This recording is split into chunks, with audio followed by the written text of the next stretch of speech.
All right, well, we're going to be talking today about dinosaurs in like movies and television and even like pictures and sculptures outside here. How do you tell just how close to the science they are? And there are a few simple things that you can do to kind of figure out just exactly how that works. You know, let's say you see this guy in Jurassic Park. We get questions about this guy all the time. Did Dilophosaurus really have that crazy frill? Did it spit poison? And on the other end of the extreme, we have this sort of a thing. This is on display in a museum in Poland. And there's speculation that Dilophosaurus would have had feathers. You'll even see some people say, oh yeah, it had a better fact. And they'll give you all sorts of reasons for it, but is that science? Because we have that kind of wide range and a lot of different philosophies kind of coming into, you know, how do we bring dinosaurs back to life, it's really important to keep in mind that science is not going to forward some of the things that are going to be speculative. Let's go back one slide. Take this Dilophosaurus, for example.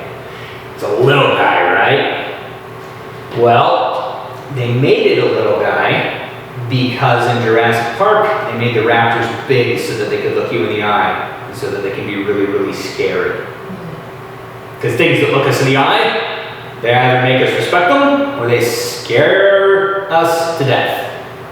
And they wanted those velociraptors to be scary. You know how big real velociraptors are?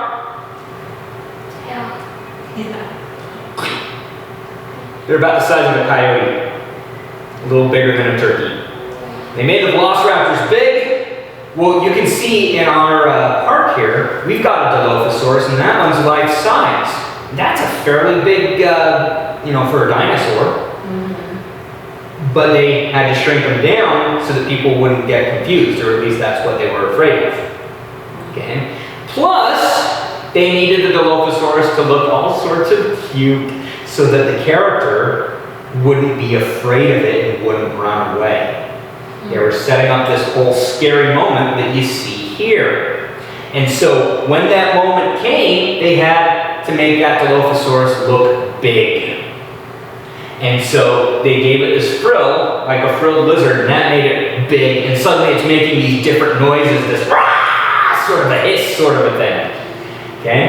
That was totally made up for the movie. Is there anything like identical like that in lizards today, like where they have something that pops out like that? Yes, yeah. But they do it for defense, not when they're about to attack. And so that's kind of a funny thing. Like, why would you want to scare something away if you want to eat it? If you want to attack it, yeah. Right, it makes no sense whatsoever. Mm-hmm. But it makes great sense from a storytelling perspective. Yeah, from the movie. Right. Likewise, if you look kind of over there at that dinosaur skeleton, you might be able to see that its neck has some ribs attached to it. And this is something that mammals kind of got rid of, but dinosaurs and other reptiles, they kept for the most part. And it's those ribs that are mounting points for frill likeness. And you can see that in frill lizards.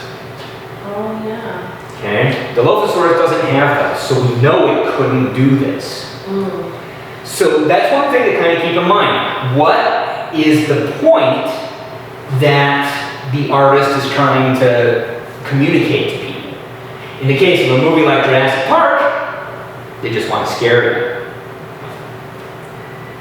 In the case of a museum like this, they're going to be trying to educate you.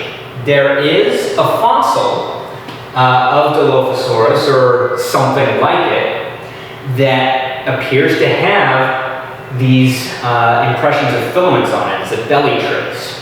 And so this is one interpretation of that fossil. However, there are a few things that this interpretation does not account for, such as when you look at these strands in the fossil, they run parallel to one another. Okay? It's a little bit like me taking my two fingers and moving them back and forth.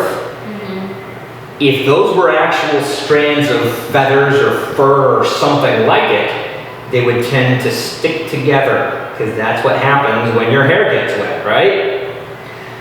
They wouldn't stay parallel. And so what that tells us, and there was a paper that outlined what was going on with that skin trace, came out just this spring.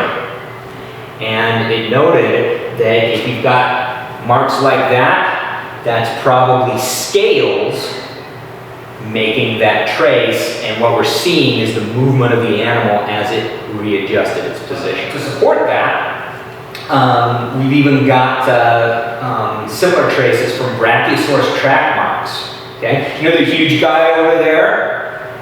Okay. The long neck one? The long neck one that you can walk underneath. Well, we found footprints of that guy, and they have grooves. But those grooves kind of come in this V sort of a shape because it's a bumpy, thorny sort of a scale that would be on the bottom of their foot that would act like kind of a miniature sort of a cleat or like tread on your shoes. And that's just the scale going in and coming back out. Okay. So we have to be really, really careful about the interpretation as well. What is the purpose of the person, the depiction? That's question number one that you should ask. The next question would be, does that actually describe what we're seeing in the fossils? A lot of times you'll hear people talk about accuracy and talk about it in ways that, imply that accuracy is the most important thing in dinosaur art. Okay? A lot of times when people talk about accuracy, they don't pay attention to what they mean by it. Do they mean, well, are we representing the evidence in an accurate way? Do they mean that we're talking about this dinosaur as anatomically correct as we know? Or are we being scientifically accurate and we're just saying what the scientists say? I can tell you as a scientist, a lot of us have our own opinions and they're not going to agree. And if we're doing this third one, well, yeah, you can talk scientific accuracy all you want, but it might be something very different from are we representing the evidence that's available. Okay? So it helps to think a little bit about what somebody means by the word accuracy when they're saying, oh yeah, this movie is the most scientifically accurate that has ever come out. Okay, how many scientists did you consult? Yeah. And how did you reconcile their differing opinions? This is a good example of a museum display that is being very honest about its accuracy. Okay? You can see how some of these bones here are this deep black color. Those are ones that were either sculpted or cast from a similarly sized individual, but they weren't found with the rest of this particular skeleton. The stuff that has different details to it, okay, that's showing what the original bone was and the condition that it is currently in. So this is much closer to what we could call a good scientific accuracy if we're talking about the fidelity to the evidence. Is that a T-Rex? No, this is Ceratosaurus. In fact, this is the same Ceratosaurus that's in that picture right there, and which is featured in our museum and in the Museum of Ancient Life down at Thanksgiving Point. It's a juvenile Allosaurus and very complete, especially for such a rare dinosaur. We talk a lot about dinosaurs in movies, and most of the time, this is a case where the intent is to tell you about something else, and the dinosaur is going to be a metaphor. And something that you'll kind of see a lot of paleophiles and scientists kind of niggle about would be right here. The logo is not scientifically accurate. Even if they traced it, it's missing its nostril. Yeah. That should be there. Yeah. So, in fact, it's even missing another hole at the back of the head. The cool thing about Jurassic Park, and something that I really admire about it, is that especially when you're going from the novel, but some of this went into the movie as well.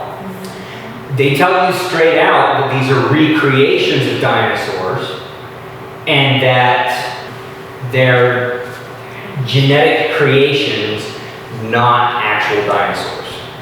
Unfortunately, some of the marketing, especially for the first film, did suggest otherwise. Jurassic Park was pulling new ideas out of the sciences, and in a lot of respects, it was a great representation, better than anything that you'd seen in Hollywood up until that point. And so there was some effort to make them scientifically credible, but a number of things have been since superseded. For example, these arms here. A lot of times you'll see them posed on Tyrannosaurus as you would in a mammoth. The Tyrannosaurus could not bend its arms this way. It had to keep its palms like it was going to be clapping its hand. And so, like, you know, they're doing something more like, you know, Barney, gonna give you a hug sort of a thing. Yeah, hold on to his prey. Yeah. Now, we don't know what exactly Tyrannosaurus was doing with its arms, and so that's one of those things where, you know, you can't say scientific accuracy yes or scientific accuracy no. Take that iconic scene, for example, where the Tyrannosaurus grabs onto the fence and then just kind of flicks it as it lets go. Well, yeah, it'd be kind of hard for the Tyrannosaurus to put its arm in that position, but otherwise, like, you know, would it be feeling things out with its arms? We don't know. The closest that we've got would be a fossil. They found a handprint along with the Tyrannosaurus Rex foot track. Okay? And that handprint does suggest that it was putting its arms out to sense where the ground was. So it's plausible that Tyrannosaurus might have walked by a fence and stuck its arm out to see if, you know, something was going on there. One thing to keep in mind is that with a lot of documentaries and Hollywood stuff, especially since Jurassic Park, because Jurassic Park pioneered the use of computer animation and this kind of hyper-realistic looking stuff. That's very expensive and very time-consuming to create. So when documentaries kind of jumped in on that idea, like the Walking Dinosaurs series, they had to start making those models even before they started consulting with scientists. And unfortunately, a number of documentaries have ended up trying to tailor the science to justify what they had invested into their computer models. And so looking into how the film is made can be really, really important as well. It's the special effects are kind of the main thing that's going to bring dinosaurs to life, and that's what a lot of people are watching for. But because that's going to be mostly art and not science, you're going to end up with all sorts of different variations. This is from the Valley of Wanji. Classic film. I love it. Are these scientifically accurate dinosaurs? Heck no, not even for the time. Ray Harryhausen was a little bit infamous among dinosaur aficionados for saying, Tyrannosaurus Rex, Allosaurus, what's the difference? To him, they were movie monsters. And so, you know, there's a degree of fidelity to what other artists have done. You can see in the design of Wanji here that that Tyrannosaurus, it looks a lot like stuff that Charles Knight would have put out. Same thing with this Styracosaurus. And Charles Knight was, you know, pretty credible for his time as far as creating art based on dinosaurs, but that doesn't mean that you've got the scientific accuracy there. And a lot of that is going to be signaled by, ta-da! Here we have a cowboy! If you see a scene like this, that's probably a good sign that you should take the depiction of the dinosaurs with a grain of salt. This is a fantasy.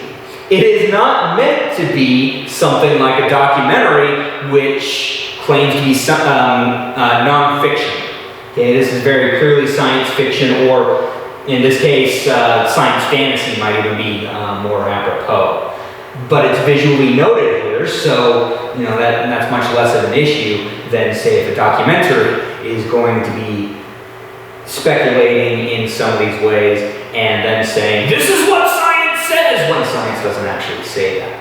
And this is something very much to keep in mind. Documentaries as a genre are meant to be non-fiction, and that means that they shouldn't be making stuff up. They shouldn't be trying to tailor the information that they find to a pre-existing story. Unfortunately, because of the special effects involved, because of other agendas that might be coming into it, a lot of recent documentaries are not scientifically accurate, and they say that they are. This is one called Science Friction, and this is a documentary that's getting a little bit meta about documentaries and taking a look at that question and saying, well, finding that in a lot of cases, scientists were kind of thrown under the bus in editing. And to be honest, I haven't seen this yet. I think it'd be an interesting watch, but given that this is a documentary, can you really trust it? Hopefully so. Hopefully, given the subject matter, they're thinking about those sorts of questions and trying not to repeat those sorts of mistakes, but the proof is always going to be in the pudding. So I'm going to share with you some guideposts that are going to help you navigate the accuracy, what could be meant by the documentarians, and how that matches with what you're looking for in a documentary. Okay, and so we'll start with this first guidepost, and it is that logic is only as good as its premises. Okay, something can make total sense and still be wrong, and that's a very important thing to keep in mind. A lot of times when you're watching documentaries or films, when you're getting any sort of a claim saying that this is what science says, well, it's going to make some kind of a sense. It might not be true. Here's a good example of how that could work. I have here a simple syllogism. If the shadow points the opposite way of the light source, is this true? Yeah. And the sun rises in the west. Well, in the morning, your shadow will point east. That's a perfectly logical statement. But it's not going to describe the physical world because one of the premises is false. So, if you want to understand whether something is scientifically accurate or not, it's best to start looking at the premises and not whether the conclusion makes sense based on the logic that they present to you. Go back to the source and say, are each of these founding premises, these founding ideas, actually describing what they purport to describe? Okay? There's a rhetorician from the 20th century. His name is Tallman. And you can check this out on the OWL Purdue. That's the Online Writing Lab, OWL. And it's got some really good information on the basics of Tallman's theory on how rhetoric works. What he was interested in studying is figuring out how to trace claims back to their source and analyzing the syllogisms that give rise to them. Okay? And this is the model that he came up with. Okay? If someone makes a claim, that means that they have some kind of ground, some kind of supporting idea, and a warrant, something that connects that idea to the conclusion. Okay? So if you were to say that dinosaurs are extinct because animals with a hole in their hip socket define dinosaurs, and no animal currently living and has a hole in its hip socket in the same way, then that would make total sense, okay? But that warrant, which is often just implied and left unspoken, that's kind of where things start to fall apart. There are animals with holes in their hip sockets that live today. They're called birds. And that's one reason why you'll hear people say, well, dinosaurs aren't actually extinct. And from that point of view, you'd be right. But it goes back to, what is a dinosaur? And that's where the grounds were. We defined dinosaur as an animal with a hole in its hip socket. So, going by that definition, that's what we're sticking with. If you define dinosaurs differently, then that warrant can lead to a different claim. Another way of looking at this would be that the conclusion that a scientist draws has to be based in physical evidence and some sort of a connection to that conclusion. So guidepost 2, science consists of more ideas than just facts. We alluded to this earlier in the presentation, and it's a very important thing to keep in mind because science has a reputation for dealing with just facts. And that's not the case. We've got hypotheses, we've got theories. We do make assumptions. And if we're doing this in a scientific paper, we're very clear about we're making an assumption here, and that is always going to qualify what the conclusion we draw from that means. It means in order for that conclusion to be true, we have to discover that that assumption is somehow correct. Okay? That's something that we'll do temporarily just to form an idea, get to a hypothesis that we can actually test. Okay? Inferences, much more solid than assumptions.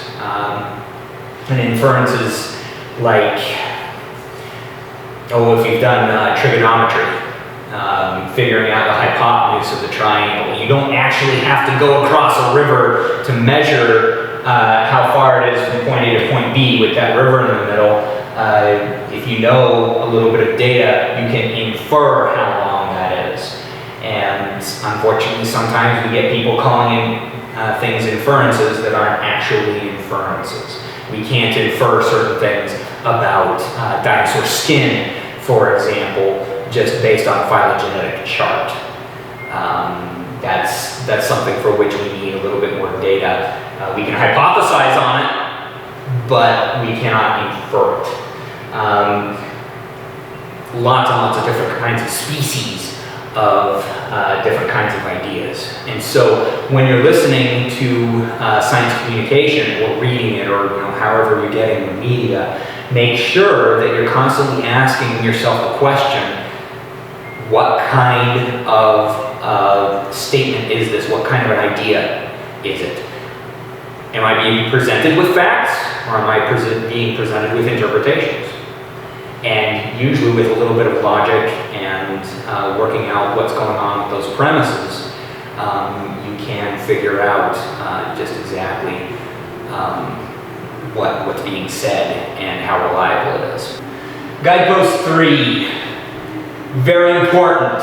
Keep in mind that science is always changing. It is a process of discovery. It is a tool. It is not a final authority. And it's not an exploration of the possibilities. Okay? The possibilities are explored by science fiction. That's where we get into possibilities.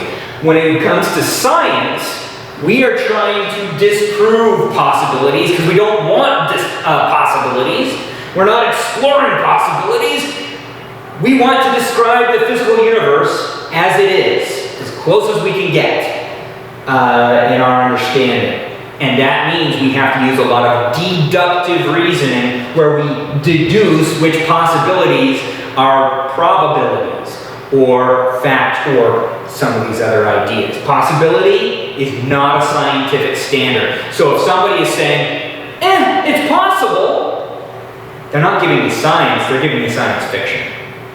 So let's apply these 3 guideposts to this particular image here. We've got King Kong from the 1930s. How scientifically accurate is it? theropods could get that big-ish, and that's big for a tyrannosaur, but, you know, Fay Ray, we can say, I don't know how tall she actually was. Let's say she was like 5 feet or something like that. Well, that head is a little bit bigger, but yeah, this guy's clearly in front of the tree, so yeah, he's closer to the camera. We could say that his head is in the ballpark for being Tyrannosaurus Rex, and that part is okay. But the fact that we have a human and a giant gorilla in a picture with a dinosaur, that's a sign, first off, that we're not meant to take this as scientifically accurate. And if we're not meant to take it as scientifically accurate, then figuring out its accuracy, anatomical or otherwise, is going to be just kind of a fun exercise in, you know, what, looking at details and stuff. Okay, this guy's got 3 claws down here. It's called a Tyrannosaurus Rex, but Tyrannosaurus Rex did not have 3 claws, so we've got another problem there. The way that its tail curves around, especially towards the end, Tyrannosaurus tails got stiffer towards the end. So, you know, we can nitpick over details like that, but you're right, that giant monkey there, that's a clear signal. Don't worry about this being scientifically accurate.